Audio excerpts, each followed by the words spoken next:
ओम नमो भगवते वासुदेवाय।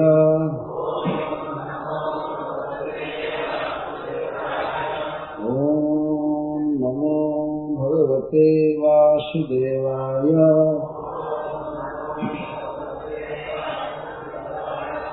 ओम नमो भगवते वासुदेवाय।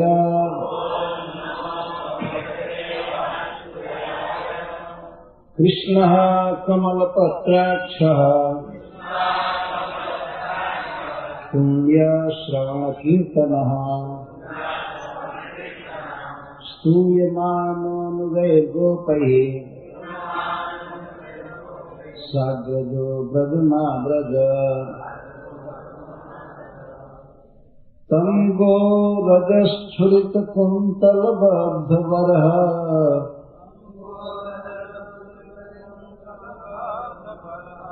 वन्याप्रसूनरुचिरेक्षणचारुहासम्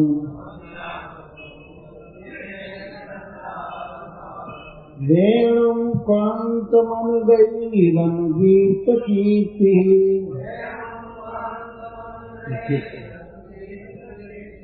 वेणुं कान्तमनुगैरनुगीतकीर्तिः गोप्यो विदृक्षितदृशोऽभ्यगमन् समेतः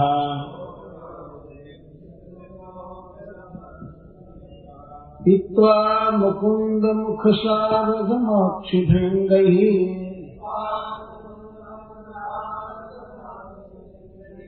तापं जहुर्विरहजं व्रजजोषितहमे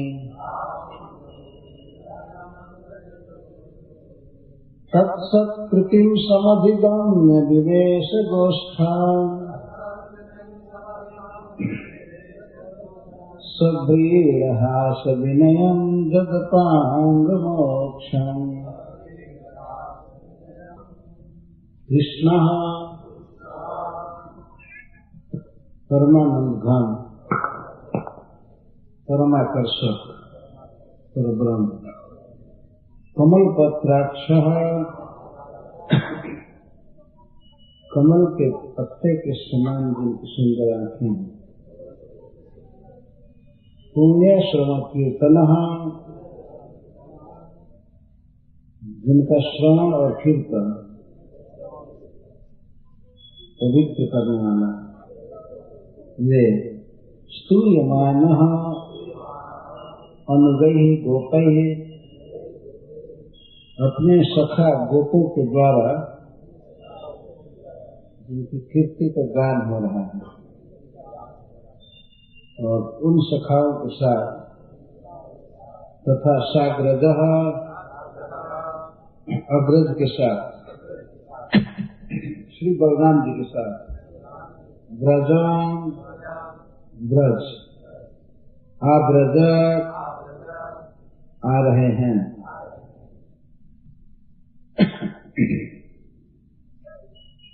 श्री सुखदेव गोस्वामी भगवान श्री कृष्ण की वन विहार लीला की कथा कहकर और वन से ब्रज की तरफ प्रत्यावर्तन करने की लीला का वर्णन कर रहे हैं। ब्रज में माँ यशोदा, नंद महाराज और बड़े बड़े गोप तथा श्री गोपियां भगवान के विरह में झुलसे रहते हैं। एक एक पल एक एक क्षण गोपियों के लिए कोटि कोटि युग जैसा दिखता है। तो श्री कृष्ण वन में रहते हैं, निरंतर कृष्ण के आगमन की प्रतीक्षा कर रहे थे। आज तो पहला दिन है, धेनुक वध की लीला दूसरे दिन की है, लेकिन वहां से उसका मिलान कीजिए। जब श्री कृष्ण पशुपाल सम्मत होकर के जाते हैं गाय चराने के लिए और गोचारण करते करते वे अनेक क्रीड़ा करते हैं और वृक्षों के, भावों के, मयूर के, हरिणियों के और कोकिल के सेवाओं को देख करके उनका अभिनंदन करते हैं और अंत में पृथ्वी, तृण, विरुद्ध, ध्रुमलता, पहाड़, नदियां, इन सबकी बहुत प्रशंसा करते हैं। श्री बलराम से कहते हैं कि हे देव, आपके चरणों के स्पर्श से पृथ्वी तथा ध्रुम, तृण और विरुद्ध धन्य है, और आपके नख के स्पर्श से लताएं और वृक्ष धन्य है, तथा आपकी स्नेहपूर्ण चितवन से नदी, पहाड़, खड़, मृग ये सब धन्य है। इस तरह वृंदावन वासियों की वृक्ष और हरण आदि की, भाव आदि की प्रशंसा करते हुए भगवान प्रतिदिन विहार करते हैं। तो प्रथम दिन की लीला यहाँ कहा है। कृष्ण पहले बछड़ा चराते थे, इसलिए जल्दी आ जाते थे घर पर। गौओं के आने के बहुत पहले ही बछड़े आ जाते थे। वह तो दुख रहता ही था श्री गोपी जनों को, लेकिन आज तो उनका दुख बहुत बढ़ गया था। कृष्ण के विरह में देर करके आ रहे शाम के समय। श्री सुखदेव गोस्वामी सबसे पहले भगवान का नाम बोले कृष्ण। कृष्ण आ रहे हैं सखाओं के साथ और श्री बलराम जी के साथ। यह लीला सांझी लीला कही जाती है ब्रज में। शाम के समय श्री भगवान वन से लौटते हैं तो उनके विरह में दिन भर खिन्न ब्रजवासी बहुत सुखी होते हैं, विशेषकर गोपियां यशोदा इत्यादि। और सवेरे जब वो जाते हैं तो उसी समय दुख चालू हो जाता है। जब वन में जाते हैं तो दुख चालू हो जाता है। गोपियों के लिए भगवान इतना प्रिय है, इतना प्रिय है, किसी भी वस्तु से उतना नहीं दिया सकता किसी व्यक्ति से। जैसे मछली का प्रेम है जल से, जल के बिना जी नहीं सकते। लेकिन यह उपमान गोपियों के साथ नहीं दिया जा सकता। जितना मछली का प्रेम जल से है, जल के बिना नहीं दे सकते, उससे अनंत कोटि गुना गोपियों का प्रेम भगवान के साथ। वो जी लेती हैं विरह में, तो यह और सुदृढ़ प्रेम का लक्षण। मछलियों के जल से विलुप्त होकर के मर जाती हैं। जल की चिंता नहीं करती हैं कि गंदा होगा क्या होगा, मर जाती है। लेकिन इतना है कि जल के वियोग में मछलियां मर जाती हैं। तो गोपियां श्री कृष्ण से सच्चा प्रेम करती हैं, उनको देखने के लिए तड़पती रहती है। एक एक क्षण दिन जैसा दिखता है। तो यहाँ पर ब्रजवासियों के लिए आनंद की बात है। वनवासियों को तो सुख दिए दिन भर, और ब्रजवासियों के लिए सुख का समय है। तो श्री सुखदेव गोस्वामी भगवान की इस छवि को देख कर सबसे पहले कृष्ण का कृष्ण कृष्ण का अर्थ होता है शास्त्र के अनुसार कृषि भूवाचक शब्द अनचर निवृत्तिवाचक तयोरैक्यम परम ब्रह्म कृष्ण इत्यादि। कहा गया है कि कृषि का अर्थ होता है भूमि, कृषि भूमि भूवाचक, और का अर्थ है आनंद निवृत्ति। तयोरैक्यम दोनों को मिला करके कृष्ण शब्द बनता है। तो कृष्ण आनंद की एक आधार है, आनंद में वही आनंद है, और आनंद के स्वयं आधार में भूमि भी है। उनसे ही सारा आनंद निकलता है। जैसे भूमि से कई पदार्थ उत्पन्न होते हैं कृषि करने पर, कई पेड़ पौधे और कई पदार्थ, इस तरह से कृष्ण से आनंद निकलता है। कोई भी आनंद, सच्चा जो दिव्य स्पिरिचुअल आनंद है, सुख है, वो भगवान कृष्ण से निकलता है। और आनंद वास्तविक वही है, वास्तविक रस, वास्तविक आनंद श्री कृष्ण है। तो परम पुरुष को, परम ब्रह्म को कृष्ण कहा जाता है। कृष्ण ही परमानंद घन है, किसी को भी कोई भी सुख मिलता है, सब सुख के आधार वही और परम आकर्षित, परम सुंदर, कृष्ण शब्द से ये बात कही जाए, परम आनंद भरा। कमल पत्राक्ष, इसके द्वारा श्री कृष्ण की सुंदरता का निरूपण सुखदेव गोस्वामी कर रहे हैं। कमल पत्राक्ष, कमल पत्र, अक्षर का अर्थ आंख, कमल पत्र से भी कई गुना सुंदर श्री कृष्ण की आंखें हैं। इनको कमल नयन कहते हैं, पद्म नयन। यहाँ कमल पत्राक्ष, कमल का पत्ता जो नया नया होता है उसकी पंखुड़ियां भीतर रहती हैं,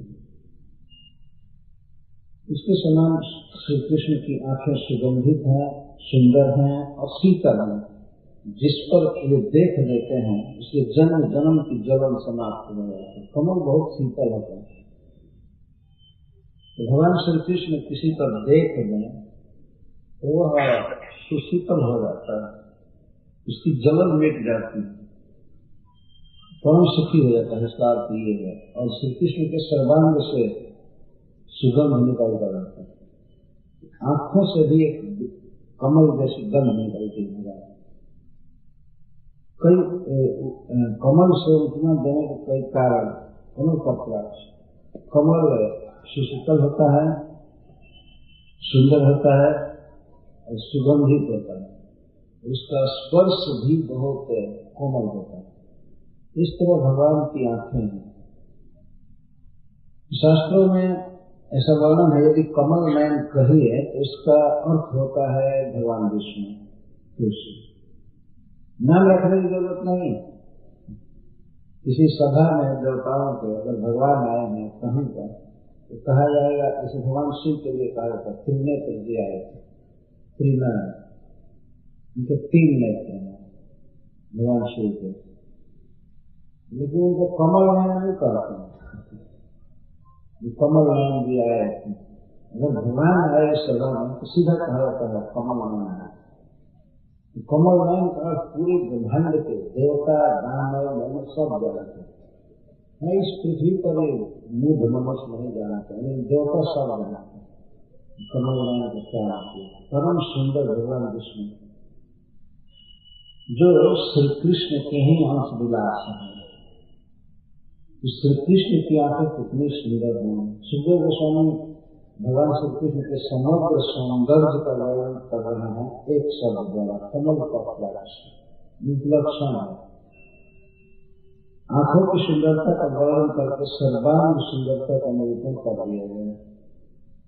और महिमा कितना पवित्र है, कितना उज्जवल भगवान, उनके बारे में कोई सुने और बोले वो परम पावन हो जाता है, जगत को काट सकता है। न भक्ति तो बोलन को जाती। भगवान ने भागवत में कहा है कि मेरी भक्ति से युक्त मेरा भक्त बोलन को नाती संपूर्ण विश्व को पवित्र कर देता है। कैसे?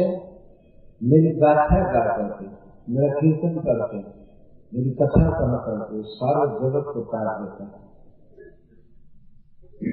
फिर और वो गदगद हो जाता है कीर्तन करके, मेरे बारे में बोल करके गदगद हो जाता है, आंखों से आंसू होता है। ऐसा भक्त जब नाचता है और मेरा गीत गाता है तो वह उस पृथ्वी को, पृथ्वी पर स्थित सारे लोगों को, बल्कि सारे धर्म को पवित्र है, धूमन को। भगवान कृष्ण परम पवित्र है। इस संसार में लोग अज्ञान के कारण भगवान श्री कृष्ण का बहुत दोषारोप करते हैं। उन्हें ज्ञान नहीं है। वे जानते हैं कि श्री कृष्ण एक लंपट पुरुष है, बहुत स्त्रियों के चक्कर में रहता है। वो ऐसा सोचते हैं, उनको उन गधों को कोई पता नहीं है, सुने नहीं भागवत अच्छा से, शास्त्र श्रवण नहीं किए, तो इसलिए उनको पता नहीं है। सबसे पवित्र वस्तु भगवान, जिसकी लीला को, जिसके नाम को कोई महापापी भी सुने तो वह परम पावन हो जाता है।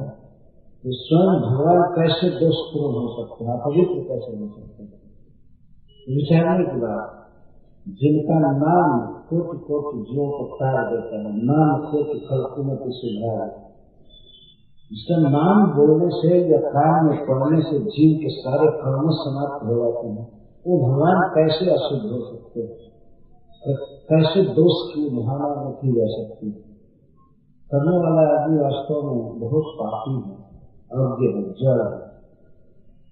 ये भगवान को कोई अपवित्र कहता है और यही कहते हैं कि श्री कृष्ण बहुत पॉलिटिक्स जानता है, झगड़ा लगा कर कुरुक्षेत्र का युद्ध करा दिया। युधिष्ठिर को अपना चेला बना करके उसको अदालत पर बैठा दिया। युधिष्ठिर खुद उसका सेवक रहता है। अंततः कृष्ण बहुत लोलुप है, राज्य का लोलुप। तो कितनी मूर्खता की बात करती है। कंस का वध भगवान ने किया था। वो चाहते थे मथुरा का राज्य ग्रहण करते, लेकिन भगवान ने राज्य स्वीकार नहीं किया। उन्होंने उग्रसेन महाराज को राज्य दे दिया और उग्रसेन महाराज के सामने हाथ जोड़ करके खड़े होते थे, कहते थे हे देव, आज क्या करना है, हमको आज्ञा दीजिए। वह ऐसे पेपर लिखते हैं स्मृति के लिए, आज क्या क्या करना है। भगवान महाराज उग्रसेन से प्रणाम करके पूछते थे कि हे देव, आज क्या आज्ञा है, कौन सा काम किया। देव विधार होती, उद्धव जी विदुर से कहा है कि हम सेवकों को बहुत ग्लानि होती है जब हम याद करते हैं कि भगवान श्री कृष्ण जो त्रिभुवन के स्वामी हैं, जगन्नाथ हैं और परम ब्रह्म सबके स्वामी हैं, वे उग्रसेन महाराज के सामने सेवक की तरह खड़ा होकर के आज्ञा मांगते थे, आज्ञा दीजिए, मैं क्या करूं। कहाँ है राज्य की लोलुपता, मैंने विचार किया। चाहते तो राजा बन सकते थे। ये युधिष्ठिर महाराज हम जीते तो श्री कृष्ण राज्य पर असीम हो सकते थे। कहीं भी भगवान का स्वभाव है, किसी के परंपरागत राज्य पर दखल नहीं करते। जैसे भगवान श्री राम ने बाली का वध किया तो किष्किंधा का राज्य भगवान श्री राम का था, लेकिन वे कभी नहीं स्वीकार किए। वो तो अपना ही राज्य छोड़कर आए थे, दूसरे का राज्य क्यों है। अपने पिता के धर्म की रक्षा के लिए 14 वर्ष तक उन्होंने वनवासी जीवन स्वीकार किया।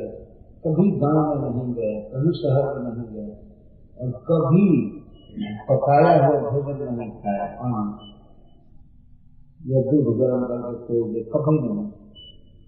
कंद मूल फल खाते 14 साल और जमीन पर सोए, तपस्वी का देश बनाकर रहते थे। कभी कंघी नहीं किए, तेल नहीं लगाए, जटा बनाए, तापस देश विशेष उदासी 14 वर्ष राम बनवास।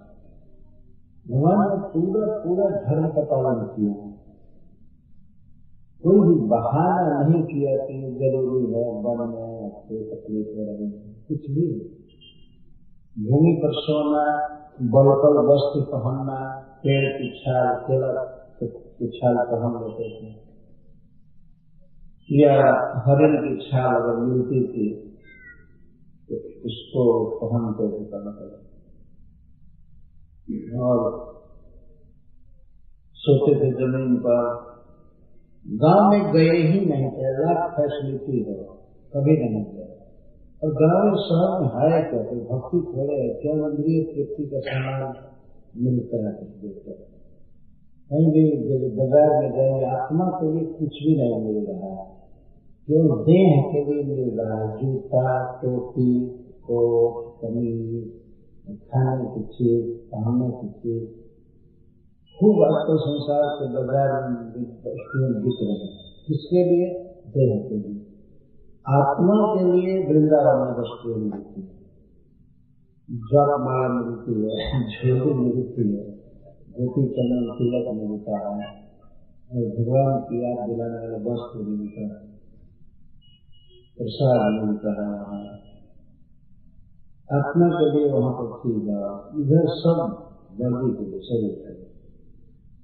जैसे किसी प्रभुपाद जी कहते हैं, जैसे किसी पिंजरे में केज में किसी पक्षी को रख दिया जाए और पिंजरा को खूब सजाया जाए, रेशमी कपड़ा ओढ़ाइए पिंजरे को, सोने का पालिश करा दीजिए और खूब रोज रोज पालिश दीजिए, पिंजरे को सजाइए। पक्षी को चें चें करके रो रहा है, इसको एक दाना भी नहीं दे रहा है कोई व्यक्ति, तो क्या पिंजरे के सजाने से पक्षी सुखी होगा?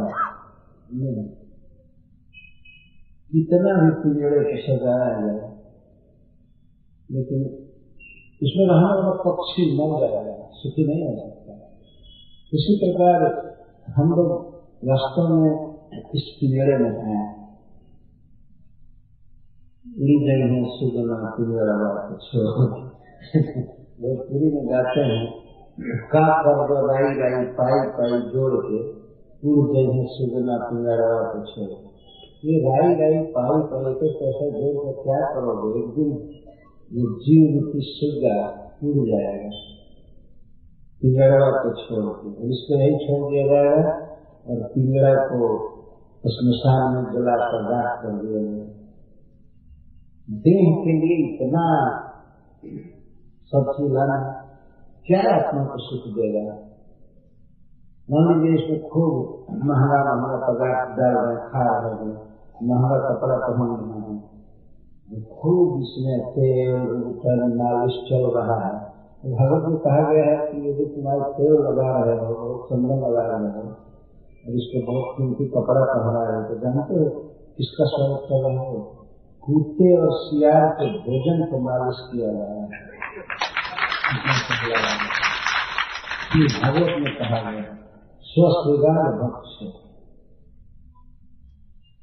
कुत्ते इसी आशा में हैं कि गिरेगा तो हम खाएंगे, बेचारे गिद्ध तो है ही नहीं और लोगों ने मार दिए। कसाई सब मांस खाते हैं पशुओं का, इसलिए गिद्ध बेचारे भूखे कहाँ कहीं चले गए, दिखाई नहीं पड़ता। इतना मानव वस्तु पापी जीव है, दूसरे का भोजन मार करके खाए। आप लोगों में से बहुत लोग देखे होंगे कि कोई जीव यदि कोई पशु स्वाभाविक मृत्यु से मरता है तो अपने आप बिना निमंत्रण के गिद्ध छूट जाते हैं, कहीं कोई खबर नहीं देता है। यह प्रकृति की व्यवस्था है कि वे अपने आप छूट जाते हैं।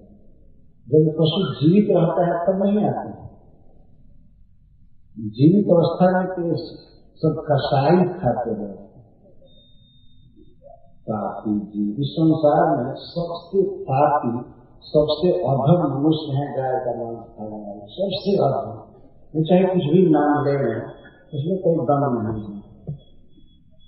तो जो गाय भैंस कोई पशु गाय स्वाभाविक मृत्यु से मरता है तो अपने आप दूसरे को खाने के लिए आते हैं।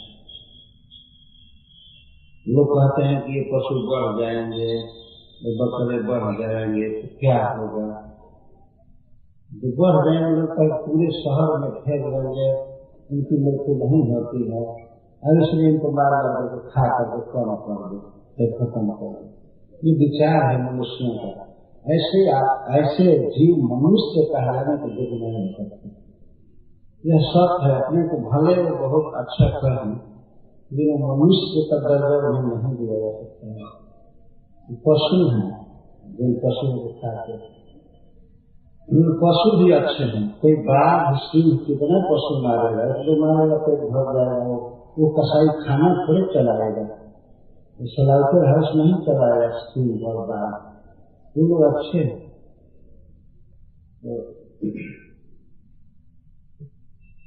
मैं यह कह रहा था कि देह को सजाने के लिए इतना परिश्रम करने की जरूरत नहीं है। देह के लिए खूब अच्छा अच्छा घर, एसी रूम, देह के लिए। आत्मा को तो ठंडा लगता नहीं, न आत्मा को गर्मी लग सकती है, न आग जला सकती है।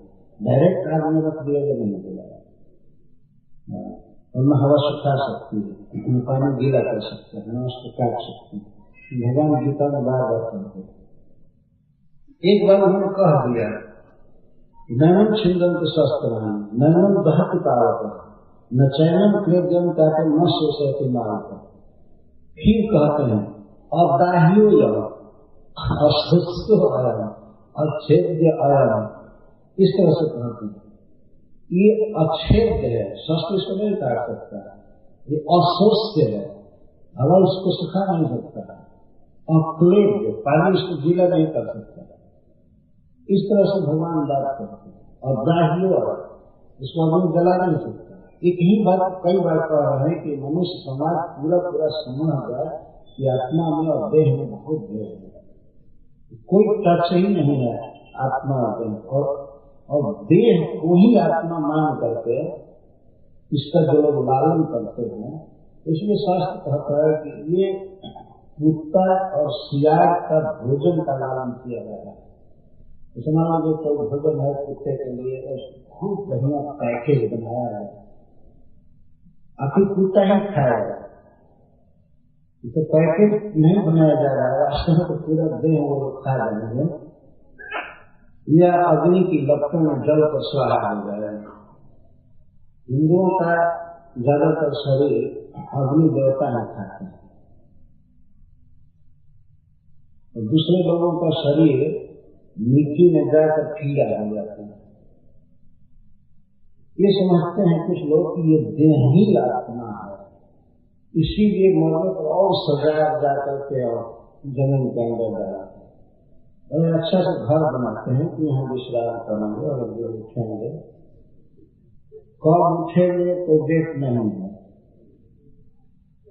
कुछ पता नहीं। अरे जीव गया दूसरे देह में और ये देह गया कीड़ा बनने के लिए। जरा कब्र को उखाड़ करके देखिए कि क्या हुआ शरीर, तो लौटा है तो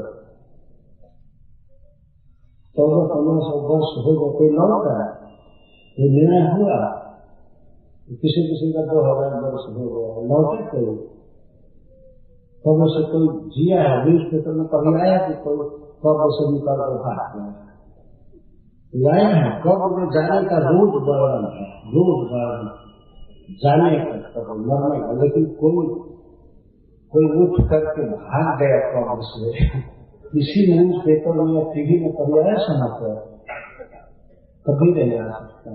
तो गया शरीर कीड़ा बन गया, सदा मुख पान के बीड़े उन्हीं को खा गए कीड़े जिनके मुख में पान हमेशा रहता था चलाते थे, उनको पान की तरह यदि कीड़े खा जाएंगे,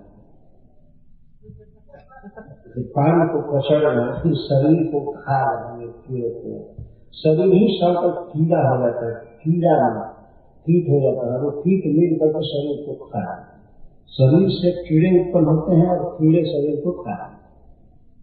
कृमि विधि भस्म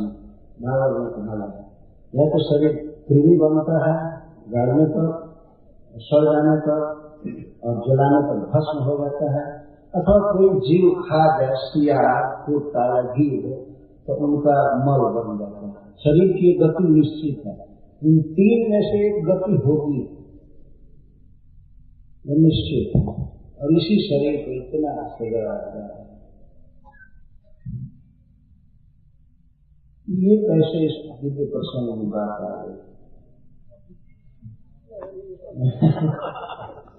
भगवान की लीला में वैराग की बात कैसे आ गई? ओ कमल में तो बड़ा भगवान का सब कुछ दिव्य है। तो कमल नयन शब्द के द्वारा उनके समग्र सौंदर्य का वर्णन नहीं, भगवान की पवित्रता का वर्णन है, जिनका श्रवण और कीर्तन काफी से काफी व्यक्ति को परम पावन बना देता है। उन भगवान में दोष की भावना करना या अपने दोष का परिचायक है, वास्तव में अपनी अज्ञता का परिचायक है, जिनका नाम विश्व को पवित्र कर सकता है। ऐसे भगवान वेणु बजा रहे हैं, स्तूय मानव गोपहि सगल गोमार्ग।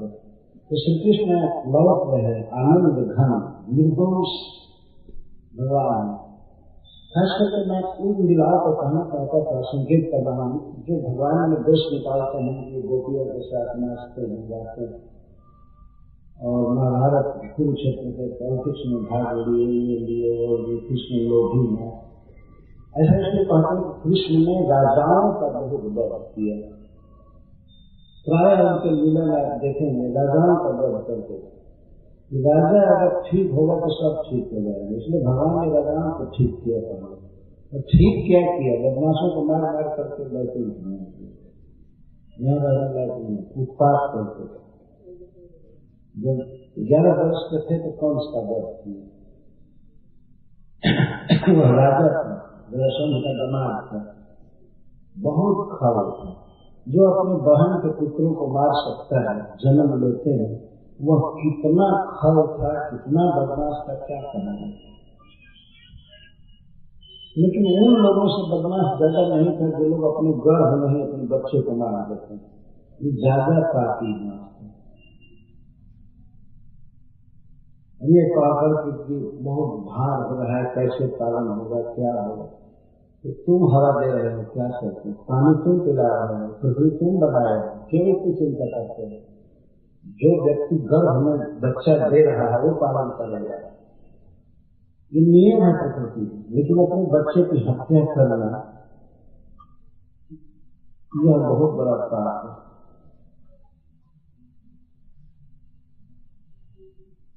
तो भगवान श्री कृष्ण पूर्ण निर्दोष मन की पवित्रता के मूर्तिमान स्वरूप है। उनका नाम लेना चाहिए, कीर्ति गाना चाहिए। उनसे पाप उसी तरह से संभव नहीं है जैसे सूर्य के द्वारा अंधकार का प्रसारण संभव है। जहाँ सूर्य है वहाँ ब्राइटनेस, प्रकाश प्रकाश प्रकाश। जहाँ कृष्ण है वहाँ माया का प्रभाव नहीं है, कोई दोष नहीं। समस्त दोषों से विवर्जित और समस्त सद्गुणों से मंडित भगवान श्री कृष्ण।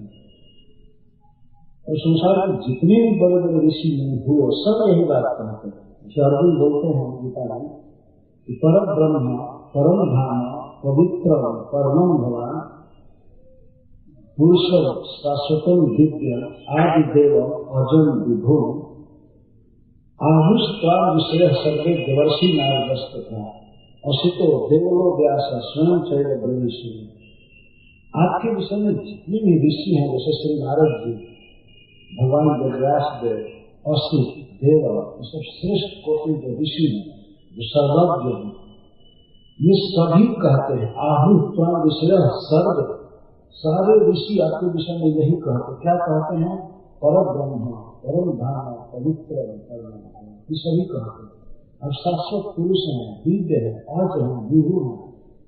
जितने भी ऋषि हैं हमने सुना है डायरेक्ट उनके मुख से विश्वासीय सभा में और जगहों को, सारे ऋषि यही कहते हैं कि आप परम पवित्र हैं, आप परम ब्रह्म हैं, आप शाश्वत पुरुष हैं, अविनाशी पुरुष हैं और विभु हैं, सर्वत्र व्याप्त हैं, सबके हृदय में व्याप्त हैं, सबकी बात जानते हैं। जितने ऋषि हैं फर्स्ट क्लास के बुद्धि वाले हैं, वे लोग ऐसा कहते हैं। और डर माइंडेड मूर्ख लोग कहते हैं कृष्ण ऐसे दोषी है, ये दोषी है, ये दोषी है। ये विचार करते हैं, ये नहीं सोचते कि दूसरे लोग क्या कहते हैं कृष्ण के विषय में। इन अज्ञ लोगों को सीखना चाहिए बड़ा व्यक्ति कृष्ण के विषय में क्या बोल रहा है। भगवान वेदव्यास देव क्या कह रहे हैं कृष्ण को, श्री नारद जी क्या कह रहे हैं, देवल ऋषि, असित ऋषि, वशिष्ठ ऋषि क्या कहते हैं। भागवत में लिखा गया है वामन देव के प्रसंग में, वशिष्ठ देव ने, वशिष्ठ जी ने भगवान के विषय में ऐसा कहा है कि संभव है इस पृथ्वी को धूल बना करके इसको गिन करके खत्म कर दिया जाए। लाखों लाखों लोग, करोड़ों लोग लग, करोड़ों सरस्वती, करोड़ों शेषनाथ और करोड़ों बृहस्पति जी और शुक्राचार्य जी अपने कंप्यूटर लेकर आ रहे हैं। हो सकता है कि एक दिन गिनते गिनते पृथ्वी के धूल को गिन सकते, ये असंभव है। लेकिन वशिष्ठ जी कहते हैं कि हो सकता है पृथ्वी के धूल को गिना जा सकता है, जल के कणों को, 3 कणों को गिना जा सकता है। और और सब कुछ गिना जा सकता है, तारे गिने जा सकते हैं, हिमकण गिने जा सकते हैं, पृथ्वी के धूल गिने जा सकते हैं, लेकिन विष्णु के गुणों को गिन पाना ये असंभव है, असंभव है।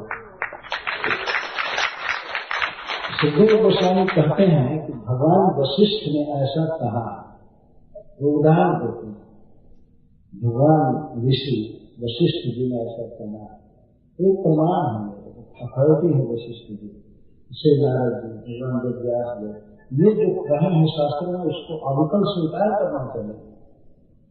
कृष्ण परम पावन, मैं तो श्री सुखदेव गोस्वामी कहता हूँ पूर्ण श्रवण कीर्तन, कृष्ण का श्रवण, उनके गुण का नाम को कोई श्रवण करे और गान करे, वर्णन करे, तो उसको भगवान का श्रवण कीर्तन परम पावन बना देता है। ऐसे श्री कृष्ण परम सुंदर है, आनंद घन है, परम पवित्र है, वे लौट रहे हैं वन से ब्रज की ओर, अपने गांव की ओर, स्तूय मान अनुदेह गोपर, अपने अनुगामी गोपों के द्वारा, सखाओं के द्वारा उनकी स्तुति हो रही है, गीत गा रहे हैं, तत्कालिक शोभा की बात गा रहे हैं। कृष्ण का मुख कैसा है, चंद्रमा से भी अधिक सुंदर, ऐसे गा रहे हैं। कोई कोई गोप तो कृष्ण के आगे चलते हैं, लेकिन मुख कृष्ण की तरफ करके चलते हैं, देखते रहते हैं, गाते रहते हैं। तत्काल भगवान के सौंदर्य का या बल जो लीला किए हैं उसका गान करते हैं, सदा स्तुति करते रहते हैं, भगवान को गीत गाते रहते हैं। एक गोप सब लौट रहे थे और श्री बलराम अग्रद प्रधान रूप से श्री कृष्ण का ही वर्णन किया जा रहा है, लेकिन भगवान की सहायक अग्रद श्री बलराम के हैं, सब लोग गा रहे हैं और अपनी सखाओं के गीत पर भगवान श्री कृष्ण बांसुरी बजा रहे हैं। खुद दक्ष हैं, उनके गीत में सहायता करने के, उनका मनोबल बढ़ाने के लिए भगवान बांसुरी बजाया। बहुत से कवियों ने, महात्माओं ने भगवान के इस संध्या लीला का वर्णन किया है। गाय चरा करके जो भगवान लौटते हैं थोड़ा जल्दी चलते हैं, क्योंकि माँ की याद आती है, गोपियों की याद आती है और गौों को बच्चों की याद आती है। भगवान की प्रसन्नता के लिए ही सब जल्दी चल रहे हैं। जल्दी चलने से गौों को खुद से रद हो रही है, धूली हो रही है। श्री गोपियों ने श्री कृष्ण को देखा, कैसा स्वरूप है भगवान का, इसका वर्णन सुखदेव जी कहते हैं, तम गो वजस छुट कुंतलबद्ध बरह वन्य प्रसून रुचि क्षण चार भाषण देवम परम मनुगर अनुदीप कीर्ति गोप्यो विदुक्षित विश्व अभ्यगमन चमत्कार। श्री कृष्ण के बांसुरी की आवाज को सुनकर गोपियां अपने अपने घरों से निकल करके आ गई, अथवा पहले से ही अपने अपने घरों से निकल करके चौराहे पर अथवा जो पथ वन से ब्रज की ओर आता था उस पथ में और दूर तक जा करके श्री कृष्ण की प्रतीक्षा कर रही। असल ब्रज में नियम की इतनी कड़ाई नहीं थी, तो कुछ गोपियों पर कड़ाई थी कि घर से बाहर नहीं जाए, किसी पर पुरुष को न देखे, क्योंकि श्री कृष्ण तो पर पुरुष है ही नहीं, सबके अपने हैं। श्री कृष्ण को देखने के लिए घर घर से गोपियां निकल आती थी। एक स्थान उन्होंने निश्चित किया था जहाँ श्री कृष्ण को आनंद से देख सके। कुछ सामने आ जाती थी और कुछ अपने भवन के झरोखे से देखती थी, छत से देखती थी। बहुत पहले से ही उधर चकचकी लगा देती थी वन की ओर, यह प्रियतम श्याम सुंदर आ रहे हैं, आएंगे। विदृक्षित दृश्य थे कि उनके आंखों में कृष्ण को देखने की अति उत्कंठा थी, अति उत्कंठा थी आंखों में देखने की। आंखें कहीं दूसरी तरफ देख ही नहीं रहे, केवल बल की ओर देख रहे गोपियों की आंख। अब प्रियतम श्याम सुंदर आएंगे। इसलिए सुखदेव गोस्वामी गोपियों के झुंड में उनके बीच में खड़े होकर के कृष्ण को देख रहे हैं, इस तरह से वर्णन करते हैं। गोपियां श्री कृष्ण को किस तरह से देख रही हैं, सुखदेव गोस्वामी कृष्ण को देख रहे हैं और गोपियों को भी देख रहे हैं।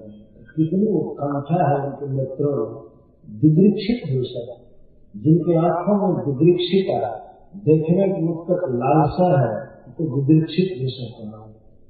इससे सिद्ध हुआ श्री सुखदेव गोस्वामी गोपी जनों के नेत्रों का दर्शन कर रहे हैं। कितनी प्यास है कृष्ण को देखने की। कृष्ण कैसे हैं?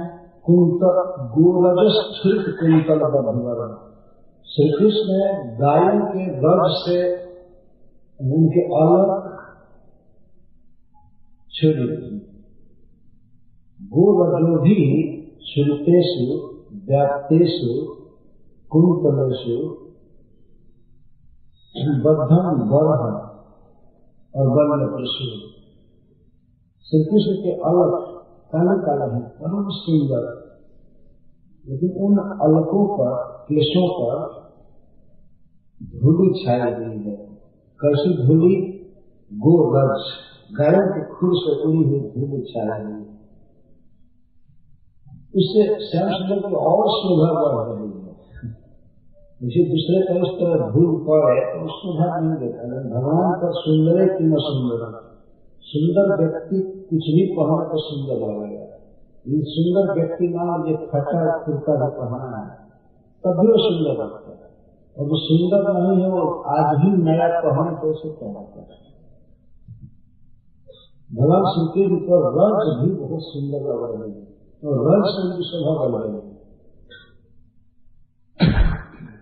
लौट रहे हैं वृंदावन से अपने घर ब्रज में, गाय के खुर से उड़ी हुई गज। तो गाय का रज तो ऐसे ही पवित्र होता है, वो पावन रज होता है। गाय के रज को लेकर के माला करते हैं, गोमुख से स्नान किया जाता है, गाय के गोबर का तिलक किया जाता है, बहुत पावन होता है। भगवान गाय चरा कर लौट रहे हैं तो उनके अलकों पर धूली हुई है। इसके द्वारा साग्रजन और अपने अनुगामी के साथ चल रहे हैं। इसका मतलब है उन लोगों पर भी धूल हुई है, श्री बलराम जी के अलकों पर भी। ऐसी अलकों में श्री कृष्ण बांधे हैं क्या क्या? बद्ध, बरह, बरह का मोर, मयूर पंख, मोर मुकुट बांधे बद्ध। कोई बहुत भव्य मुकुट दूसरा नहीं है, अपने केशों में खोसे हैं, बांधे हैं, किसी चीज से बांध रहे हैं मोर पंख को। तो बहुत बिहड़ बड़ा बड़ा मुकुट लगा देते हैं भगवान कृष्ण को, बड़ा वो सुंदर नहीं लगता। तो भगवान नारायण को या भगवान राम को, विष्णु भगवान को बांधा जाता है। कृष्ण ऐसे नहीं, कृष्ण को अपना श्रृंगार केवल वन के वस्तुओं से, गांव में मिलने वाली स्वाभाविक चीज है, उससे करते हैं। तो बरह बांधे हैं और वन में पशु, वन में खिलने वाले पुष्प बांधे हैं।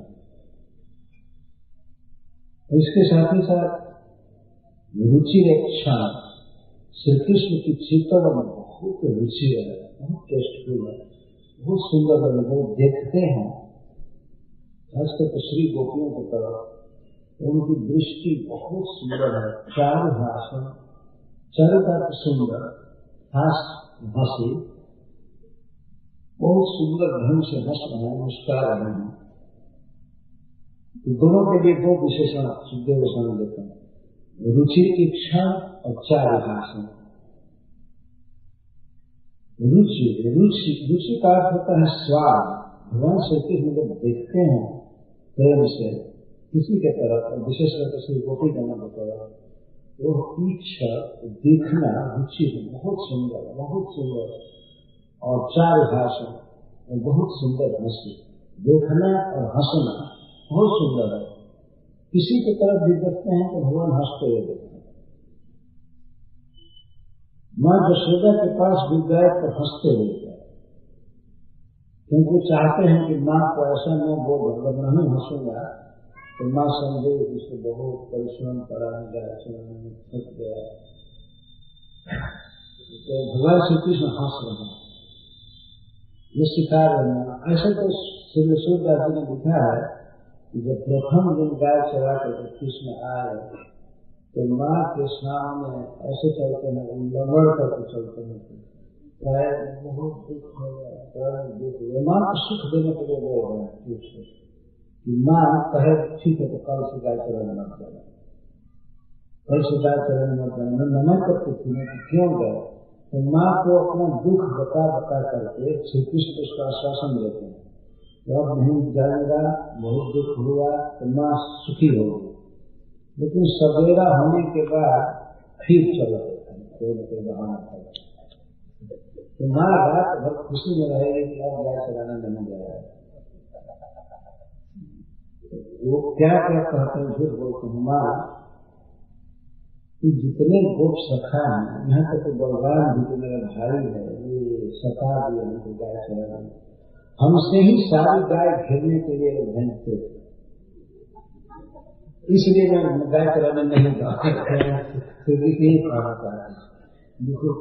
बहुत दुख रहा है,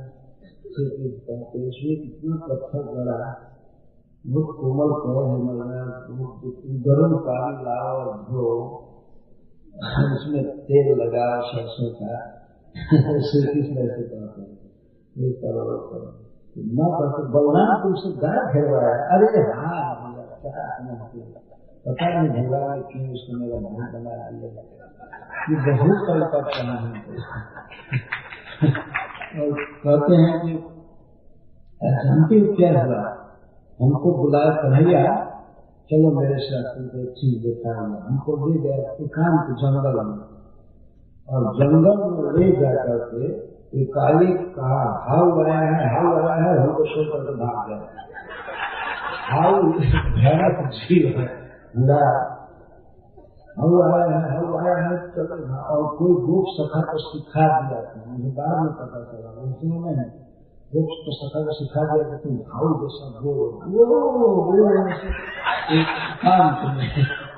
तो बलराम जी भागे, वो तो छिपे ही थे, कृष्ण को होता है आनंदित होते थे। और माँ हमको एकांत में छोड़ करके भाग गया, और तो मैं यही सोचना जो हाउ आकर तुम इसको खा जाएगा, मैं इतना रोया हाय माँ मेरी दूर है, वो बाबा दूर है, भाई हमको धोखा देकर भाग गया। तो भगवान की कृपा थी, तुम्हारी दया कि तुम्हारा स्नेह जिसे मुझे हाउ नहीं खाता आया ही नहीं, भगवान की कृपा इतना हमको बुलाया। और फिर यहाँ से मुझे गाय चलाने के लिए भेजी तो कहीं बलराम करेगा तुम्हारा, भगवान के संरक्षण में मुझे गाय चलाने के लिए भेजा। और इतना ही नहीं गया, किसी को कहते प्रतिदिन ऐसा कहता था अब गाय चलाने नहीं जाना शाम को, लेकिन भोर में हर करके चले नहीं जाते सवेरे। एक दिन कहते हैं हमको इतना खिझाया बलराम, मेरा मन दाऊ बहुत खिझाया सुनाते जब बोलता है। एक दिन मेरे मित्रों के सामने पूरा कहने लगा कि ये कृष्ण यशोदा का पुत्र नहीं है, नंद बाबा का पुत्र नहीं, क्योंकि ये दोनों गोरे हैं, अरे काला पलटा ये इनका पुत्र कैसे है, उनका बेटा हो नहीं सकता। कृष्ण सुन करके इतना रोते हैं, बहुत दुखित होते हैं। भगवान जी ग्वालों को कहते हैं गोरे नंद यशोदा गोरी तुमकत प्राण शरीर चुटकी दर्द हसत ग्वाल सब सिखे बलबीर। ये बलराम सिखाता है, सबको कहता है कि ये नंद यशोदा का पुत्र नहीं है, और यह भी कहा कि ये चोर है, हमको चोर कहता है, उसके कारण हमारा विवाह तक नहीं हो पाएगा। दुनिया में जाने बलराशि की चोर है तो कौन मेरा विवाह करेगा। इतना तंग करता है, कहा कहूँ वही इसके मारे खेलन भाव नहीं जाए, इसी गुस्सा के कारण क्रोध के कारण मैं खेलने नहीं आता। सब यही कहते हैं कि काला आ गया, पता नहीं। भगवान ने कहा था कि नंद यशोदा इसको मोल कुछ मूल्य देकर खरीदे, मतलब इतने उम्र में उनको पुत्र कैसे हो सकता है? भगवान जी कहते हैं इतने उम्र में पुत्र हो नहीं सकता है, अस्वाभाविक पुत्र होना, और हुआ तो दूसरे का जन्म हुआ और खरीद करके ला दिया। ये सुनकर कृष्ण इतना क्रोधित होते हैं, चलो चलो मैं माँ से बताऊंगा, माँ से कहूंगा। और तुम कही थी कि उसको घंटे घंटे खिलाना, ये दिन में एक बार भी नहीं खिलाया, सब झूठ बोलते, एक बार भी नहीं खिलाया। मैं क्या करना नहीं, माँ को सुख देने के लिए सब लोग बने। माँ को बहुत दुख होता था कि छोटा बच्चा इतना सुकुमार शरीर वाला गाय चराने जाता है, चाहते थे कुछ ना हो, शाम को आते थे तो रोज नहीं पाता, इतना पैर में दर्द हुआ, गाय धोने में थक गया, ठीक है बेटा, कल भी मिलता है। श्री कृष्ण इस तरह ब्रज में प्रवेश करते हैं, माँ से मिलते हैं, बाबा से मिलते हैं, और श्री गोपियों से मिलते हैं। श्री सुखदेव गोस्वामी सबसे पहले गोपियों से भगवान का दृष्टिपात देखा करके होता है। कृष्ण को देख करके अपार आनंद में मगन हो जाती है। कृष्ण को देखने पर गोपियों की जब पलकें गिरती थी तो पलक बनाने वाले ब्रह्मा को खूब गाली देती थी, ये योग सृष्टि नहीं जानता है। योग सृष्टि करने जब कृष्ण को ब्रज में जन्म दिया और हम लोगों को जन्म दिया, तो इसको चाहिए था कि हम लोगों को कोटि कोटि आंख दे कृष्ण को देखने के लिए, सब बिना पलक के। गलती क्या किया ब्रह्मा कि एक तो दो आंख बनाया और दोनों का ढक्कन बना दिया, पलक गिरती रहती, दर्शन में बाधा पड़ती। इसको चौगुना दिमाग होना चाहिए, क्योंकि चार मस्तक है लेकिन बिल्कुल चौपट है ब्रह्म, इसको कोई बनाने की कला नहीं है। और हमने सुना है कि इंद्र को 1000 आंख बनाया है।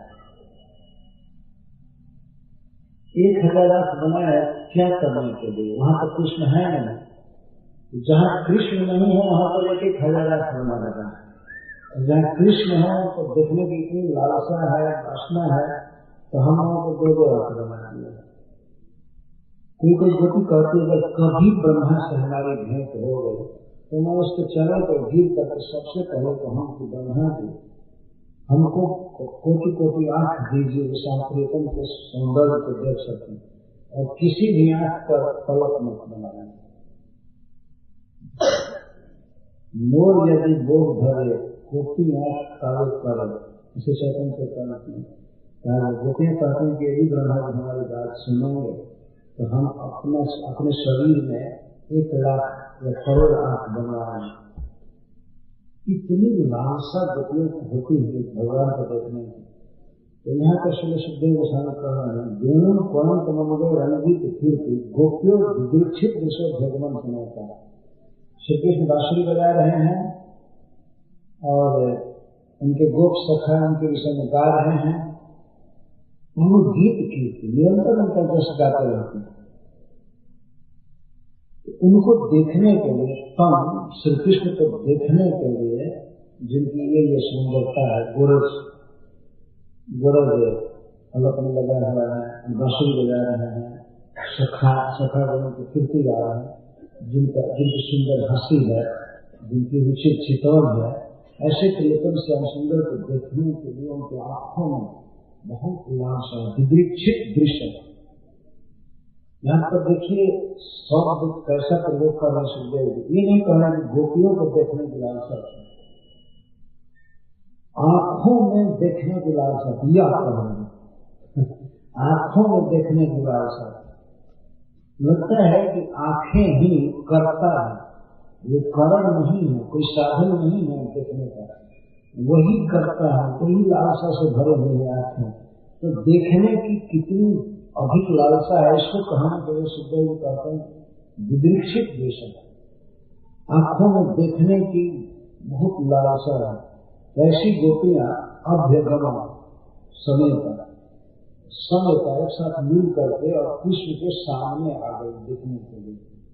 थोड़ी दूर पर किनारे घूंघट डाली हुई थी गोपियां, और कुछ सास ससुर या परिवार के लोग थे जिनके सामने वे दुख नहीं कर सकते, तो कृष्ण को देखने के लिए निकल आए। लज्जा परिहार के लिए कोई गोपी अकेले नहीं आए, समेता, समेता का एक साथ में उस श्री कृष्ण को देख सके, इसके लिए समाज में उतनी गोपियों को कोई क्या कहेगा। अकेले कोई आते तो वो लोग बोलते क्या इधर आएंगे, क्या देख रहे हैं, हो सकता है वो लोग बोलते, लेकिन गोपियां देखने की लालसा सही समाज में होगा, मतलब अपने समाज में, गोपियों का अपना समाज समुदाय, उसमें होकर के अभ्यर्थना विश्व के सामने आ गए, और आ करके लज्जा बिल्कुल नहीं रहे गोपियों, और समाज को कोई डर नहीं रहा। इतना श्याम सुंदर को देखने की लालसा थी, इतना देख रहे थे, लगता था कि वो पी रहे हैं श्री कृष्ण के मुख सुधा को सौंदर्य। पित्वा मुकुंद मुखशारंगी, अक्षी भृंगे, उनके नेत्र ऐसे लग रहे थे, सुखदेव जी कहते हैं कि जैसे भंवरे किसी पुष्प के मधु को पी रहे हैं, तो हटाना पर भी नहीं हटते। देखा है आपने मधुमक्खियों को पीते हुए, जब पीती हैं तो उस समय अन्य से हटाए पर भी नहीं हटती, इतना शक्ति होती है भारत मधु। इस तरह से गोपियों की आंखें पी रही हैं भगवान श्री कृष्ण के मुख सौंदर्य सुधा मधु को। पित्वा मुकुंद मुख साराधन, श्री कृष्ण के मुख मधु को पी रहे हैं, और मुख के लिए कोई विशेषण भी नहीं दिया जा रहा है, मुख कमल, मुख पद्म, विशेषण नहीं दिया जा रहा है। इसका कारण यह है कि बीच में कमल आदि का स्मरण नहीं है। कृष्ण का मुख ऐसा है, कमल ऐसा है, कृष्ण का मुख ही सबसे सुंदर वस्तु है, तो मुख को ही पी रहे हैं, मुख के मधु को पी रहे हैं। मुख का विशेषण नहीं दिया जाना एक और रस का, मादकता का सूचक है। कृष्ण के मुख के मधु को पी रहे थे, अक्षी भृंग, अपने नेत्र भ्रमरश के द्वारा, तापन जहु विरहजन ब्रज जोशिता पी रहे थे। ब्रज की नारियां, ब्रज की गोपियां कृष्ण के मुख मधु को पी रहे थे। पीने का मतलब है कि इतना लालसा से देख रहे थे, इतना लालसा से देख रहे थे कि लगता था उनसे पी रहे हैं, बहुत आनंद आ रहा था। कोई सरस चीज पीने पर वैसे आनंद आता है, और उसी व्यक्ति उसे छोड़ना नहीं चाहता। इस तरह से गोपियां पी रहे थे, देख रहे थे कृष्ण को। और उस समय घर का सास क्या कह रहे हैं, ससुर क्या देख रहे हैं, या अपना पति भी, इसका थोड़ा भी अनुसंधान पर बन गया। ये पीना शब्द बता रहा है, कोई कुछ भी देखे, कोई कुछ भी कर, इसका अनुसंधान ही नहीं है। जब अपनी शुद्धि ही नहीं है, परिवार की शुद्धि, पति की शुद्धि, तो फिर क्या बच जाता है, श्री कृष्ण को देखने लगा। और इस प्रकार उस मधु को पीने के कारण, भगवान के सौंदर्य को पीने के कारण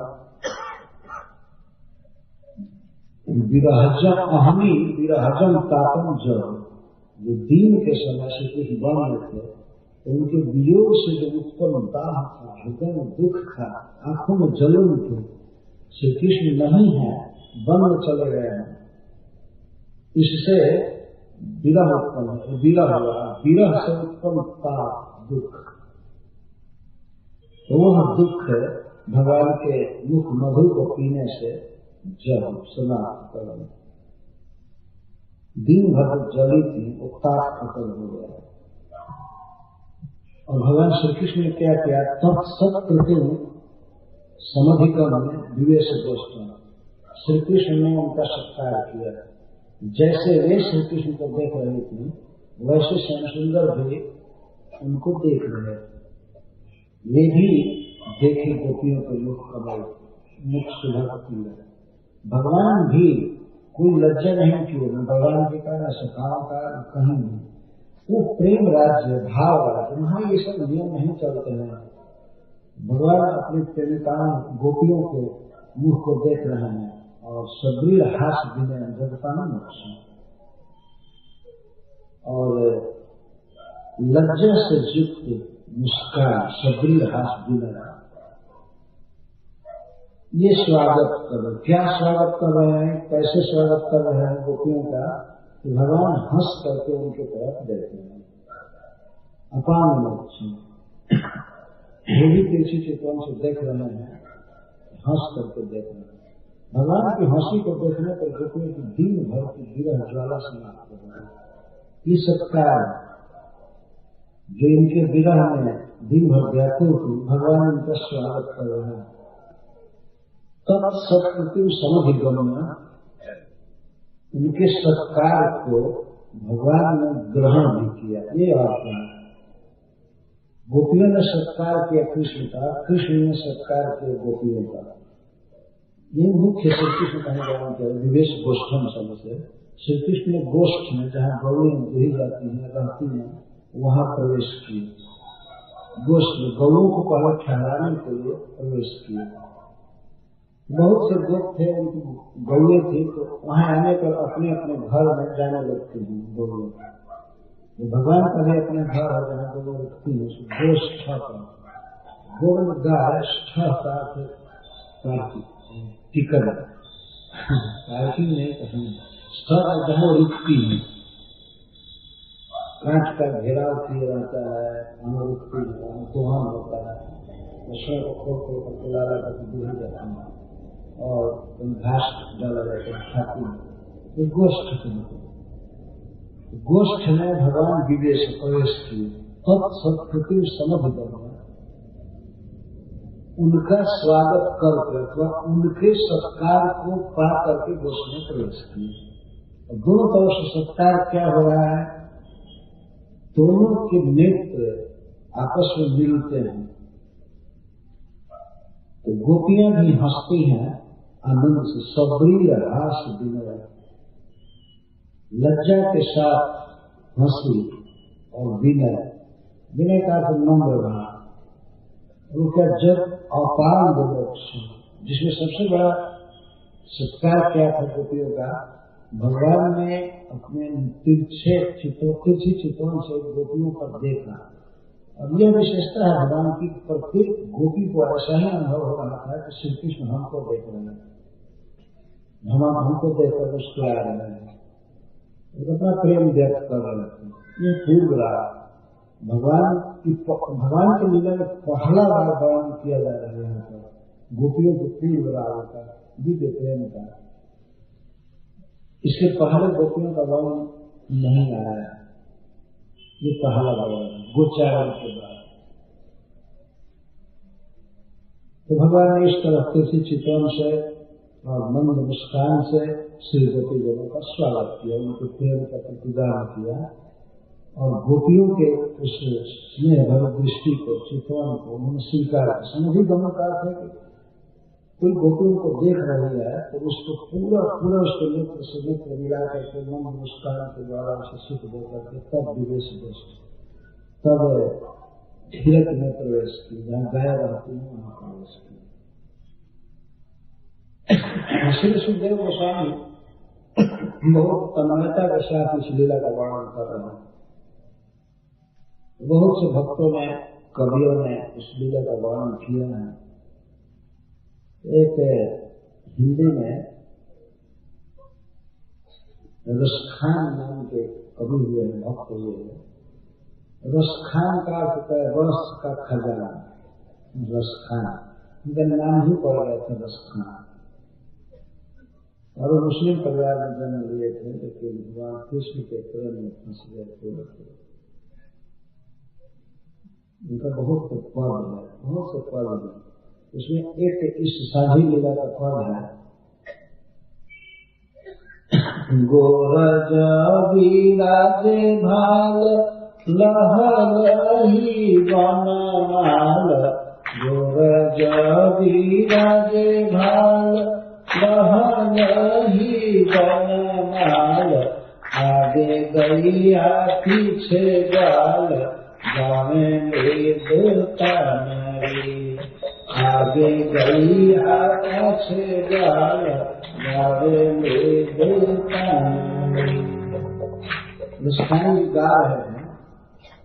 गोरज विराजे भाव मतलब सिर, केश, सिर पर गोरज विराज रहा, बहुत सुंदर लग रहा है। भगवान के मस्तक पर गाय के खुद का रज भी बहुत सुंदर लग रहा है। गोरज विराजे भाव लह लही बनमाला, तिरंत की पहनाई हुई खिली हुई बनमाला बहुत सुंदर लग रही है।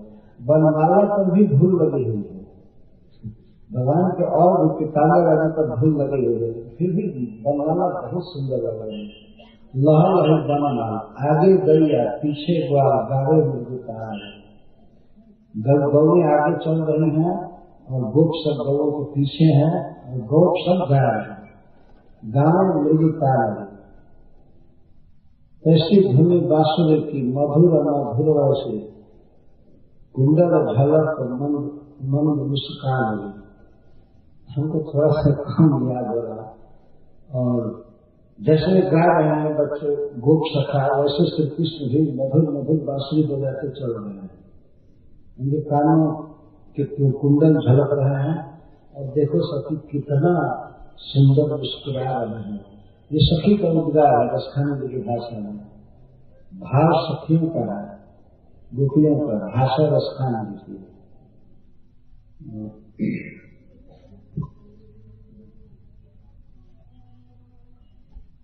कैसे श्रोता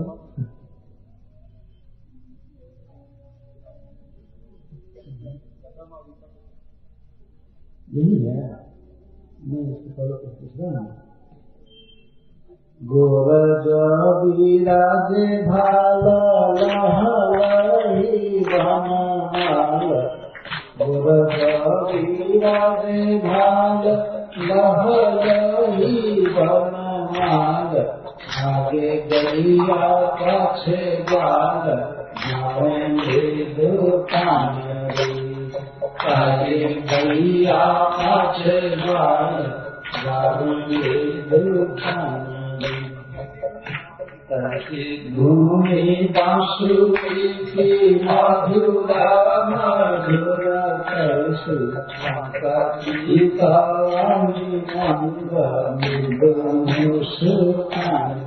ये सभी देखो कैसी उनकी दृष्टि है, बंक चित्त वाली, टेढ़ी नजर, टेढ़ी तिरछी चित्तों से देख रहे हैं और मन में मृदु मुस्कान। कदमा कपट के आया, कदमा कपट के आया, आता चढ़े चाहे पीता आता चढ़े चाहे पीता। ये सखी देखो देखो देखो, वे जमुना जी के किनारे कदम वृक्ष के पास आ गए हैं, जहाँ श्री कृष्ण गौओं को हिजराते थे, अलग अलग करते थे सखाओं को। तो देखो उस प्रसिद्ध कदम वृक्ष के पास आ गए हैं। कदम वितर्क के निकट तटनी के, तटनी मतलब जमुना जी के किनारे आ गए हैं। अटा चढ़ी चाहे पितपट फहरा लगे, अटा मैंने अटारी पर चढ़ करके चाहे में देखो, भाषा में चाहे में देखो, पितपट फहरा लगे। देखो कितना सुंदर पीताम्बर फहरा रहा है, कृष्ण का दुपट्टा फहरा रहा है, बहुत सुंदर। रस सारे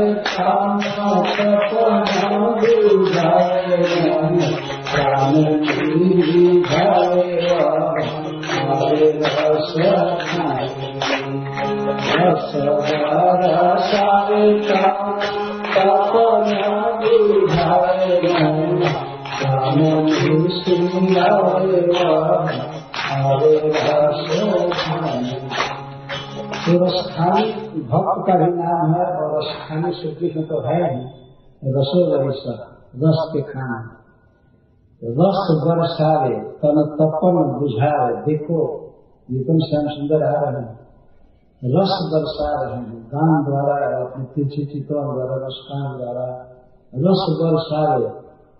जैसे बादल बरसता है और गर्मी के दिन की ताप मिट जाता है, बरसात के दिन ऐसे रस बरसा रहे हैं, तन तपन बुझा रहे, शरीर का ताप चला जा रहा, दुख चला जा रहा, नैन प्राणी रिझा रहे, हमारे नेत्र और प्राणों को शीतल कर रहे हैं, सुखी कर रहे हैं।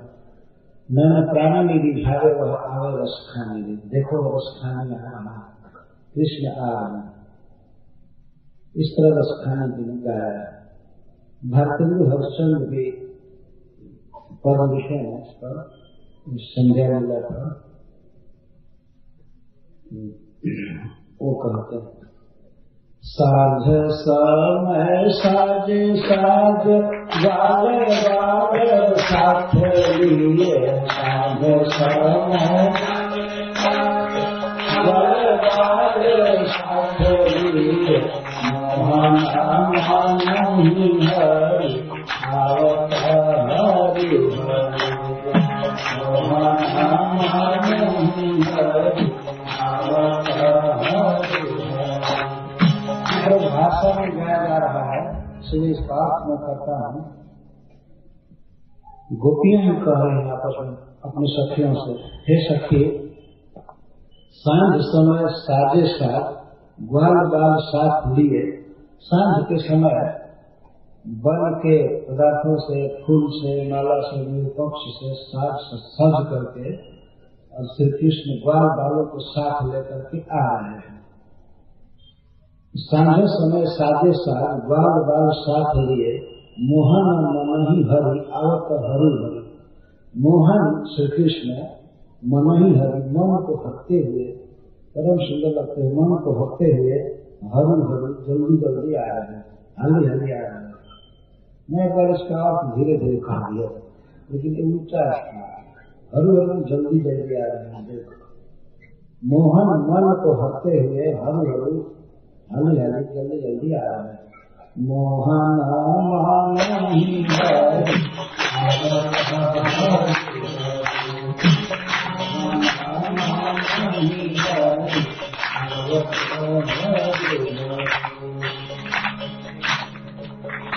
सिर मोरन कुट लाखुट पारलुने, सिर मोरन कुट लाखुट सिर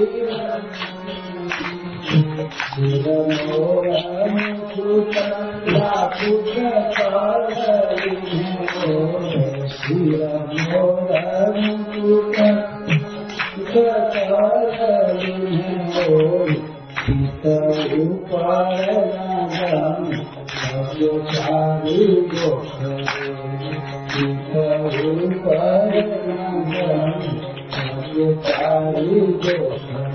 ये सभी देखो, ये सिर पर मोर मुकुट है, सिर मोर मुकुट लकुट कर ले हैं, और 6 गाय चराने के लिए लकुट अपने हाथ में लिए हैं, और ओढ़े ऊपर आए टॉपो चारों गोखर और पीताम्बर ओढ़े हैं, जिसमें जरी की गई है सोने की, गोखर टाटे गया। ओ पीता ऊपर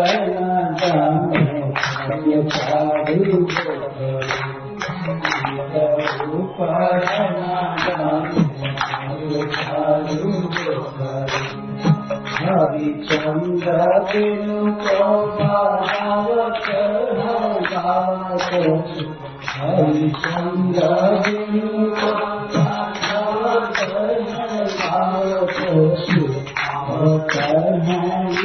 साथ साथ गाय साथ साथ गाय। हरिश्चंद्र कवि कहते हैं, बनारस के थे, बहुत बड़े कृष्ण के भक्त। तो हरिश्चंद्र बेनु को बजावत हैं गावत पशु आवत हैं लिए साथ साथ गाया बांसुरी। देखो बांसुरी बजा रहे हैं, वो गा रहे हैं, और गाय और बछड़ी गौ और बछड़ों के साथ में लिए लिए आ रहे हैं। हरिचंद्र बेनु को बजावत हैं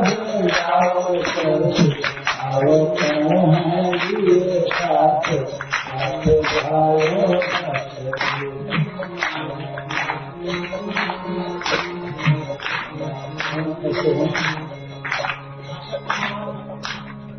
नाचत गोपाल मध्य नाचत मंगलखी नाचत गोपाल मध्य नाचत मंगलखी आवे सखी गोपाल पाय घुंघरू आवे सखी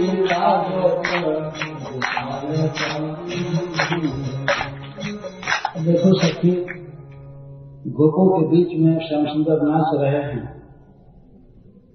नाचत तो गुआल मध्य लाजत तो मनोज लखी, और साक्षात कामदेव भी कृष्ण को देख कर लज्जित हो रहा है। कोटि कंदर के विशेष शोभन भगवान है, कृष्ण है। और आवत गोपाल नाचत गुआल मध्य नाचत ग्वाल मध्य लाजत मनोज लखी आवे सखी बाजत गोपाल पान घूंघरू। देखो गोपाल आ रहे हैं, श्याम सुंदर कृष्ण आ रहे हैं, और उनके चरणों में मुकुट बजा घुंघरू बज रहा है। इस तरह भाषण में कहा है, नाचत गोपाल मध्य नाचत लखी नाचत गोपाल मध्य नाचत लखी आवे सखी बाजत गोपाल पान घुंघरू आवे सखी बाजत गोपाल पान घुंघरू। इस प्रकार भगवान श्री कृष्ण के साझी लीला का बहुत से महापुरुषों ने वर्णन किया है, क्योंकि गोपियों के लिए यही सबसे बड़ा आनंद का समय होता है। जब श्री कृष्ण के सौंदर्य को देखती थी, मिलती थी, और माँ यशोदा के लिए भी यही सबसे आनंद का समय होता है। दिन में माँ यशोदा चिंता में रहती थी, बच्चे गए हैं गाय चलाने के लिए, पिता चिंता बहुत रहती थी। और गोपियों को ऐसा लगता था उनका प्राण ही बदन चला गया है। एक एक क्षण बहुत बहुत युग के समान बीत रहा है। तो श्री कृष्ण इस प्रकार ब्रज में रोज लीला करते हैं। उनका ब्रज से वन में जाना, वन में विविध विहार करना, और वन से पुनः ब्रज की ओर लौटना, तो आनंद घन है। सब समय आनंद लुटाते रहते हैं। उनका देखना, उनका हंसना, उनका चलना, उनका बोलना, सब कुछ आनंदमय है, सब कुछ आनंदमय है। श्री सुखदेव गोस्वामी जी बहुत तन्मयता के साथ भगवान की लीला का वर्णन कर रहे हैं।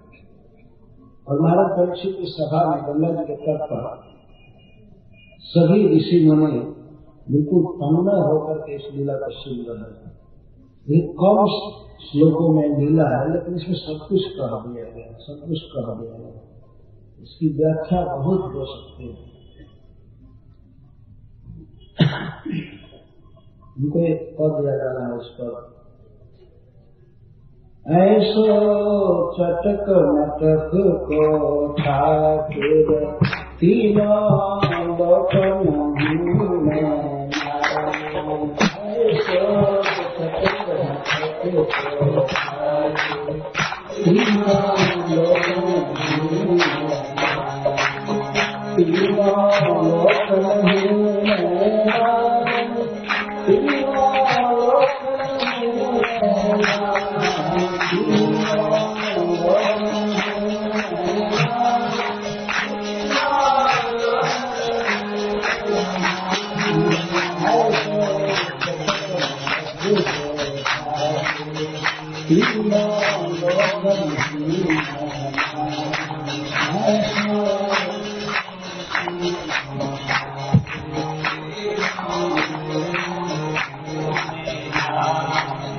चटक मटक इतना सुंदर और इतना कृपाल, इतना सुलभ, ऐसा कोई भी इष्ट देव नहीं है। तीनों लोगों में कोई ऐसा नहीं है।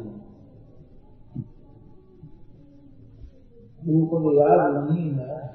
किसी को याद है? इसको याद है? क्या पहला पद है? हाँ, तीन ठौर ते टेढ़ो दिखे, तीन ठौर ते टेढ़ो दिखे।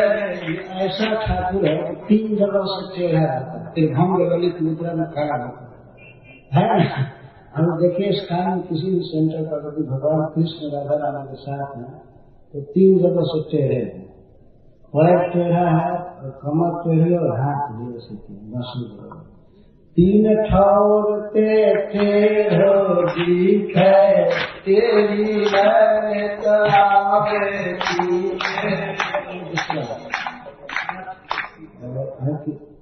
नट सो नट की शीतल गति ऐसी, नट की सिया चल गति सीखे, नट की सिया तेरो सैन चलावे तीखे, तेरो सैन चलावे तीखे। हमेशा पीछे दिखता है तो बाल जैसा लगता है, ऐसा ठाकुर है। तेरो सैन चलावे तीखे, तेरो सैन चलावे तीखे। सब देवन को देवन को यह देवतऊ ब्रज में घेरेगा,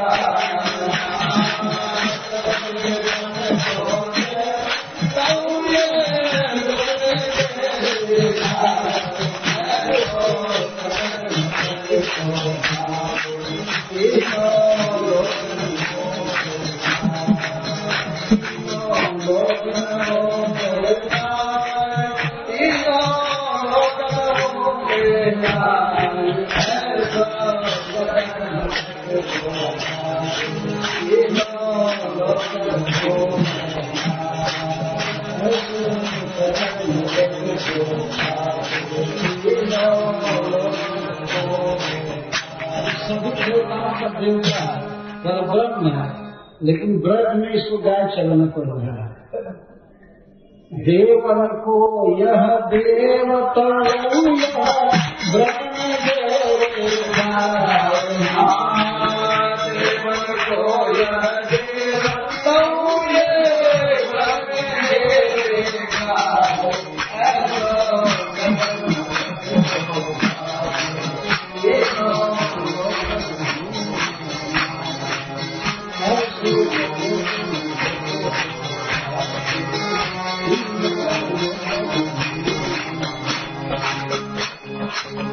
ब्रह्मा मोह कियो पछतायो, ब्रह्मा मोह कियो पछतायो। ब्रह्मा को मोह हो गया, बाद में वो भी पछताए।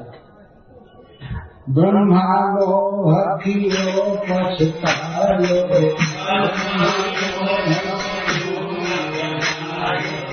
गर्भ इंद्र को दूर भगायो,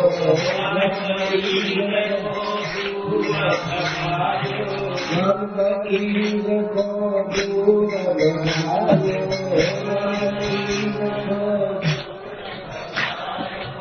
दर्शन को शिव ब्रज में आयो, दर्शन को शिव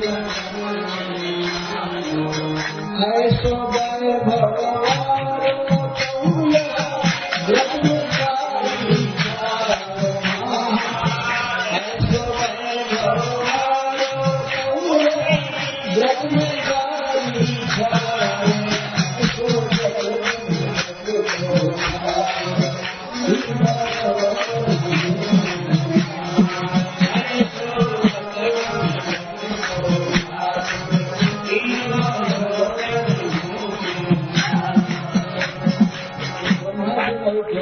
इंद्र का गर्व दूर किया इसने गोवर्धन पर्वत धारण करके, और शिव जी भी दर्शन किया। इतना वैभव है, इतना ऐश्वर्य है कृष्ण का, फिर भी ये ब्रज में गाड़ी खाया।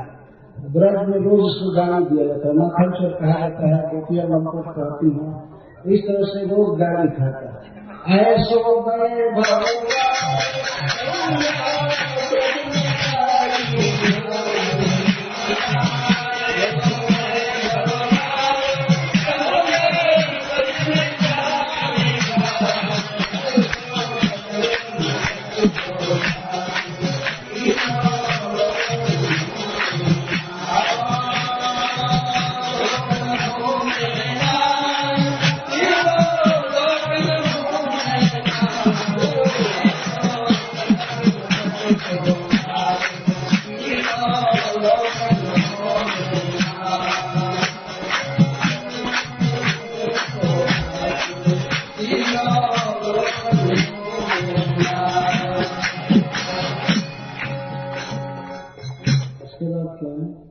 बड़े बड़े असुरन को मारो, बड़े बड़े असुरन को मारो, बड़े बड़े असुरन को मारो, बड़े बड़े असुरन को मारो, नाग कालिया पटक पठारो, नाग कालिया पटक पठारो, नाग कालिया पटक पठारो, नाग कालिया पटक पठारो, नागनाथ गिरिवर धारो, नागनाथ गिरिवर धारो, नागनाथ गिरिवर धारो, नागनाथ गिरिवर धारो, बलि दहो बालन के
बड़े बड़े असुरों को मारा, बड़े बड़े असुरों को भगवान ने मारा ब्रज में, जैसे अघासुर, बकासुर, तृणावर्त, धेनु, अरिष्टासुर, बहुत से असुरों को मारा, बड़े बड़े असुर, कुलेपीड़ को मारा, कंस को मारा, सब कुछ। ये तो मथुरा का मारा, लेकिन ब्रज में भी बहुत से असुरों को मारा, बड़े बड़े असुरों को मारा। नाग कालिया पकड़ पछाड़, काली नाग जैसे भयानक सर्प वो पकड़ करके उसे पटक दिए, पछाड़ दिए, हरा दिए, और 7 दिन तक गिरवर था, 7 दिन पहाड़ उठा लिया। ऐसा है भगवान। लेकिन खेलने में ऐसो बलि तऊ ग्वालन पे खेलने में पीट जाए, भक्तों गोपों के साथ खेलने में हार जाते हैं। और तो इतना बड़ा काम किए, लेकिन इतनो बलि तऊ खेलन में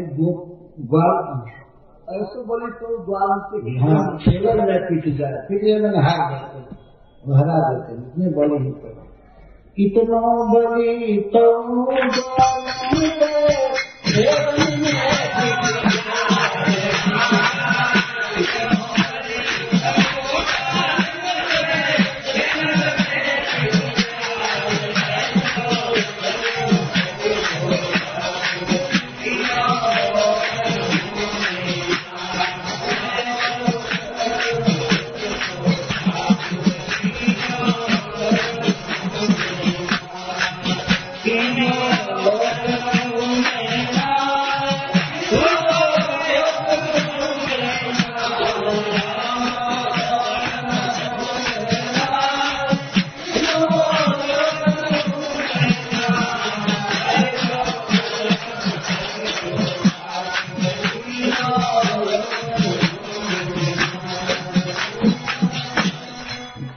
बालू जो बालू का नाचने नहीं दे रहे हैं, बालू में पैर धस रहा है, इसलिए लोग नाच रहे हैं।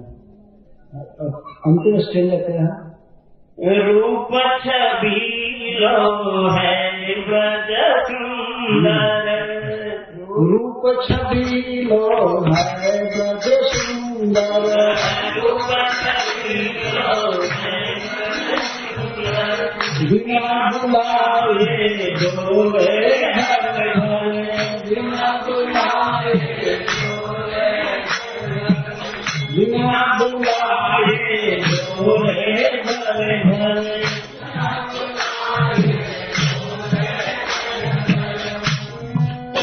बिल्कुल चाहते हैं ब्रज गोपिन को चाक, प्रेमी ब्रज गोपिन के चाक, प्रेमी ब्रज गोपिन को चाक, इतना प्रेम बंधो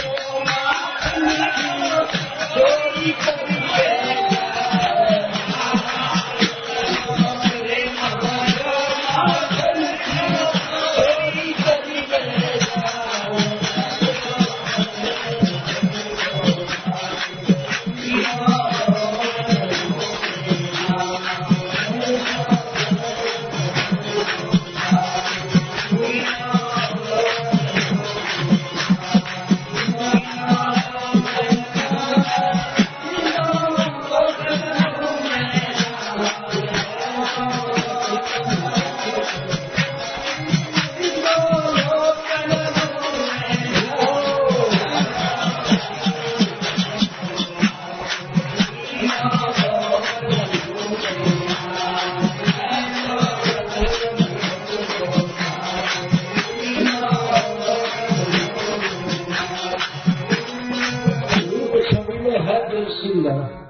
यह बहुत सुंदर है लड़का कृष्ण ठाकुर है भगवान, लेकिन व्रत में कुछ नहीं है।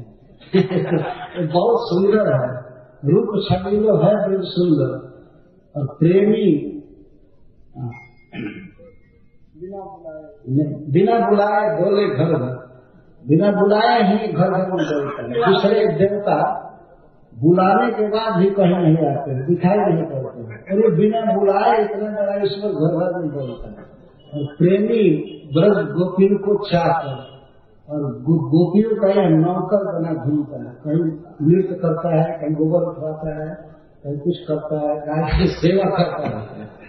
तो प्रेमी ब्रज गोपिन को चाहकर, और लास्ट में क्या है, हाँ इतना प्रेम बंधा है इसका, इतना प्रेम बंधा है माखन से कि चोरी कर ले जाए।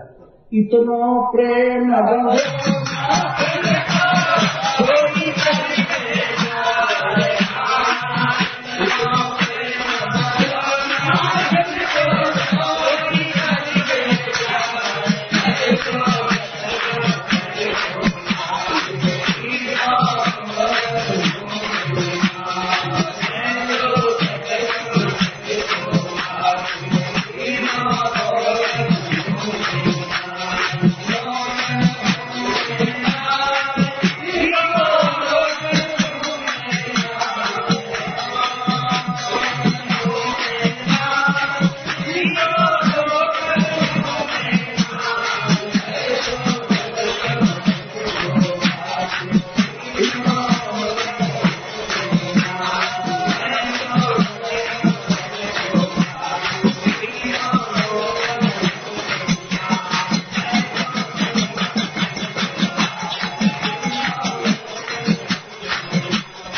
इस पद में क्या गाया गया सबके समझ में नहीं आया होगा, तो उसका अर्थ किया जा रहा है कि दगनी धर्म छल ही के बाद कोई सखी कह रही है अपनी सखियों से, हे सखी देखो श्री कृष्ण आ रहे थे, कल आ रहे थे गाय चरा करके, तो बहुत डगमग पैर पड़ रहा था उनका, नाचते हुए चल रहे थे। क्यों ऐसे डगमग चरण पड़ रहा था कि उनकी शोभा का भार वे सह नहीं पाते। इतना वजन है शोभा का, ब्यूटी का कृष्ण पर, इसके कारण डगमग चलते। डगमग धर्मी छवि ही के भार, छवि के भार से ऐसे चलते। और धर्मी छबीले आशी बनमाल की, और उनकी बनमाला धर रही है, रखी हुई है, तो बहुत अच्छी लग रही है। उनके सुंदर वक्षस्थल पर माला लटकी हुई है, बहुत सुंदर लग रही है, गोपी वर्णन कर रही है। और आगे सुंदर बदन पर कोटि का मदन वाला, इतना सुंदर बदन उनका मुख है, उस पर करोड़ों करोड़ों कांधे उन्हें शायद हो जाएगा। चित्त वाली लोचन विशाल थे, और उनके विशाल लोचन, बड़ी बड़ी आंखों की जो चितवन है वो तो चुभ गई है हृदय। चित्त चुभी चित्त वाली लोचन विशाल थी। काली ही गई कसे औचक गया, कहा टमाटर भटकते काल की। मेरी सखी काल इसी गली से गाय खोजते हुए, बहाना था उनका गाय खोजने का, पूछते थे गाय हमारी उधर गई, गोपी से बात करना चाहते थे, दर्शन देना चाहते थे। तो काली ही गली अली निकसे औचक गया, काल इसी गली में अकस्मात आ गए, कहा अटक भटक था। उस समय में तो चकित हो गई, मैं उस अटक भटक को, आनंद को और भय को भी मैं क्या कहूँ। कोई देख न ले कि किसी से बात कर रही, देख रही है, अकस्मात आ गए और हमसे पूछे कि हमारी गाय इधर गई है, तो केवल बात करना चाहते थे। कहा अटक भटक थी काल की, मैं मुझे तो अधिक आश्चर्य हो गया, मैं क्या करूं, क्या न बोलूं, क्या बोलूं, इसे कहा था। और मैं उसी समय से, जब से कृष्ण की आमनी देखी वन से आते हुए, तो भीजन हो आनंद के, भीजन हो रोम रोम आनंद के घन छा, ऐसा लगा कि श्री कृष्ण आनंद के बादल है, मेरा रोम रोम भीग गया। किससे आनंद से भीग गया है। बसी मेरी आंखें मैंने आमनी गोपाल की, मेरे आंख में कृष्ण की वही वन से आमनी बसी हुई है। किस तरह से आ रहे, यही बसी हुई है, वही केवल देखती रहती है। बसी मेरी आंखें मैंने आमनी गोपाल की। बहुत सुंदर पौधा आनंद घन की कटोर है, धनानंद जी का। यही ब्रज भाषा के महान